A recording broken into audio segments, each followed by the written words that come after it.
প্রিয় দর্শক, আসসালামু আলাইকুম।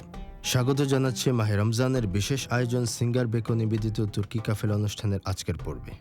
অটোমান সাম্রাজ্য বা ওসমানী খিলাফতকে বিশ্বের ইতিহাসে সর্বকালের সর্বশ্রেষ্ঠ এবং দীর্ঘস্থায়ী রাজবংশগুলোর মধ্যে একটি হিসেবে বিবেচনা করা হয়, যার সূচনা করেছিলেন প্রথম ওসমান। পৃথিবীর ইতিহাসে যুগ যুগ ধরে টিকে থাকা সাম্রাজ্যগুলো একদিনে এত বিশালাকার ধারণ করেনি। বেশিরভাগ সময়েই এসব সাম্রাজ্যের উৎপত্তি হয়েছিল একেবারে তাৎপর্যহীন অবস্থায়। ধীরে ধীরে সাম্রাজ্যের শাসকরা আশপাশের অঞ্চলগুলোতে প্রভাব বিস্তার করতে শুরু করে। একসময় গিয়ে সাম্রাজ্য বিশালাকার ধারণ করে পরিপক্কতা পায়। প্রিয় দর্শক, ইস্তাম্বুলের বিখ্যাত এমিনিনু ঘাট থেকে বুরসা সিটি কর্পোরেশনের বিলাসবহুল ফেরিতে করে মর্মসাগর পাড়ি দিয়ে আমরা রওনা হয়েছি বুরসার উদ্দেশ্যে। আজকে আমরা আপনাদেরকে নিয়ে যাচ্ছি ওসমানী খিলাফতের প্রথম রাজধানী বুরসায়।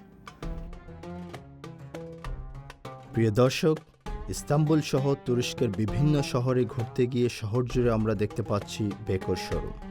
এটি ইউরোপের নাম্বার 1 হোম অ্যাপ্লায়েন্স কোম্পানির একটি ব্র্যান্ড, যা এখন পাওয়া যাচ্ছে আমাদের দেশেই সিঙ্গার বেকো স্টোরে।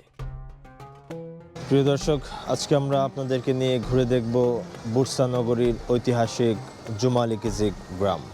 বুরসা ছিল ওসমানী সাম্রাজ্যের প্রথম রাজধানী, আর বুরসার এই গ্রাম থেকেই শুরু হয়েছিল ওসমানীয়দের উত্থান।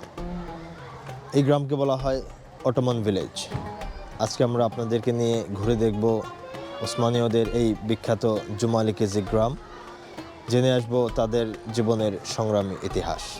গ্রামে ঢুকতেই আমরা দেখতে পাই সেই হাজার বছর আগের পাথরের রাস্তা এবং দুই ধারে স্থানীয় মানুষদের বানানো নানা ঐতিহ্যবাহী জিনিসপত্রের দোকান। আমরা এই রাস্তা দিয়ে হাঁটা শুরু করতেই কেমন যেন রোমাঞ্চিত অনুভব করলাম, এই ভেবে যে এই রাস্তাগুলো দিয়েই হেঁটে বেরিয়েছিলেন ওসমান গাজী, ওরহান গাজীর মতো মহাবীর শাসকরা। অটোমান সাম্রাজ্যের অভ্যুদয় 1299 সালে। প্রতিষ্ঠাকাল থেকে শুরু করে 1453 সালে বাইজেন্টাইন সাম্রাজ্যের রাজধানী কনস্টান্টিনোপল জয় পর্যন্ত এই বিজয়ের বিস্তৃত কাল বলে ধরে নেওয়া যায়। এই সাম্রাজ্যের প্রতিষ্ঠাতার নাম ওসমান গাজী। তিনি প্রথম ওসমান নামেই সমাধিক পরিচিত ছিলেন। তার নামেই অটোমান বা ওসমানীয় সাম্রাজ্যের নামকরণ হয়েছে। 1299 সালে তুর্কি বংশোদ্ভূত প্রথম ওসমান সেলজুক সাম্রাজ্য কর্তৃক উত্তর পশ্চিম আনাতোলিয়ার দায়িত্ব পান। প্রথম দিকে সেলজুক সাম্রাজ্যের প্রতি অনুগত থাকলেও সেলজুক সাম্রাজ্যের শেষ সময় তিনি স্বাধীনতা ঘোষণা করেন এবং ধীরে ধীরে একটি অটোমান সাম্রাজ্যের গোড়াপত্তন করেন। ওসমান একবার স্বপ্ন দেখেন তার বুক থেকে একটি গাছের জন্ম হয়েছে এবং সেই গাছের শেকড় ডালপালা গোটা এশিয়া, ইউরোপ এবং আফ্রিকা জুড়ে ছড়িয়ে পড়েছে। ওসমানের শায়েখ শাহ এদেব আলী, যার উপর ওসমান ইসলামী দিক নির্দেশনার ব্যাপারে নির্ভর করতেন, তিনি এই স্বপ্নের ব্যাখ্যা করেন এইভাবে: ওসমানের উত্তরসূরিরা এমন একটি সাম্রাজ্যের নেতৃত্ব দিবে যা এই 3 মহাদেশ নিয়ন্ত্রণ করবে। 1321 থেকে 1326 সাল পর্যন্ত ওসমানের বাহিনী মোদানিয়া বন্দর ও বুরসার মতো গুরুত্বপূর্ণ শহর দখলে নেয়। বুরসা জয় ছিল অটোমান সাম্রাজ্যের জন্য অত্যন্ত গুরুত্বপূর্ণ ঘটনা, কেননা এতদিন নানা যুদ্ধে ওসমান গাজী কেবল বর্বর জাতিদের বিরুদ্ধে জয় পেয়েছিলেন। এবারই প্রথম এমন এক শহরের দখল নিলেন যা ছিল তখনকার যুগে এক গুরুত্বপূর্ণ বাণিজ্যিক কেন্দ্র। এ জয়ের ফলে মধ্যপ্রাচ্য ও পূর্ব ইউরোপের রাজনৈতিক অর্থনৈতিক মানচিত্রের এক গুরুত্বপূর্ণ অংশ হয়ে উঠল অটোমানরা।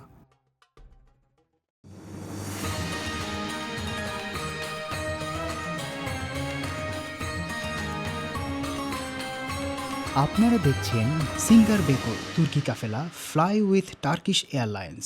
প্রিয় দর্শক, সেই গ্রাম যেখানে বসবাস করতেন ওসমানী সাম্রাজ্যের প্রতিষ্ঠাতারা। গ্রামের রাস্তাগুলো সেই আগের মতোই আছে, পাথর বিছানো আঁকাবাঁকা। সেই পুরনো ঘরগুলো আছে কিছুটা মেরামত করা। ঘরগুলো নির্মাণের পদ্ধতি বলে দেয় সে সময় কত শক্ত এবং মজবুত করে তারা এসব বানিয়েছিলেন। পাথরের টুকরো, ভেতরে কাদামাটি, সাথে কাঠের টুকরো দিয়ে তারা দেয়ালের ভারসাম্য রক্ষা করত। এভাবে তাদের ঘরগুলো বানাতো। আমি দেখতে পাচ্ছি আমার পিছনে একটি ঘর, দোতলা 3 তলা সমপরিমাণ উঁচু, পাথর, মাটি এবং কাঠের টুকরো দিয়ে পুরো গ্রামের ঘরবাড়িগুলো তারা এভাবে বানাতো। এসব বাড়িঘরের কোনোটা এখন রেস্টুরেন্ট, কোনোটা দোকান। আমরা কয়েকটি দোকানে ঢুকে ঘুরে ঘুরে দেখলাম এই ঐতিহাসিক গ্রামের প্রাচীন ঘরগুলো। আমাদেরকে তাদের বানানো পণ্যগুলো কেনার অনুরোধ করলেন। আমরা একজন বয়স্ক মহিলার দোকানে বসে তার সাথে একটু কথা বলার চেষ্টা করলাম। Siz bunlar yani kendi elinizden mi şey yapıyorsunuz? Bunları Bunları hep böyle gelecek ilmek kaçsın. Ama ne uğraştırıyor adamı. Böyle göründüğü gibi değil. Ne kadar satıyorsunuz bunlar? Bunlar? Bunlar 100 lira.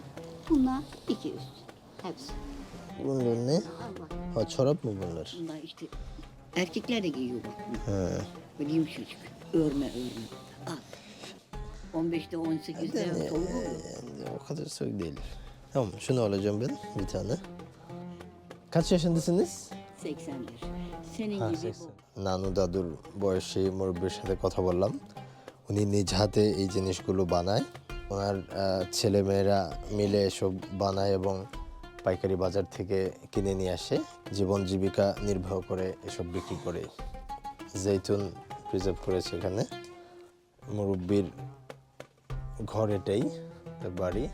প্রিয় দর্শক, কত সুন্দর কিউই ঝুলে আছে গাছে।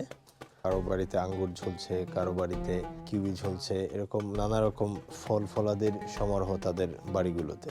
দীর্ঘ ৬০০ বছরেরও বেশি সময় শাসন করেছে ওসমানী সাম্রাজ্য। ওসমানী সাম্রাজ্যের সফলতার পেছনে কারো একক অবদান নয়, বরং এর একাধিক শাসকরা এই সাম্রাজ্যের সাফল্যের সর্বোচ্চ শিখরে নিয়ে গেছেন। একই সঙ্গে ঐতিহাসিকরা মনে করেন পরিবর্তিত নানা পরিবেশের সাথে দ্রুত নিজেদের খাপ খাওয়াতে পারাই ছিল ওসমানী সাম্রাজ্যের সফলতার মূল কারণ। প্রিয় দর্শক, ঐতিহাসিক ওসমানী গ্রাম দেখতে দেখতে আমরা চলে এসেছি আজকের প্রোগ্রামের শেষ পর্যায়ে। আগামীকাল আবার দেখা হবে নতুন পর্বে ঐতিহাসিক কোনো জায়গায়। ততক্ষণ ভালো থাকবেন। আল্লাহ হাফেজ।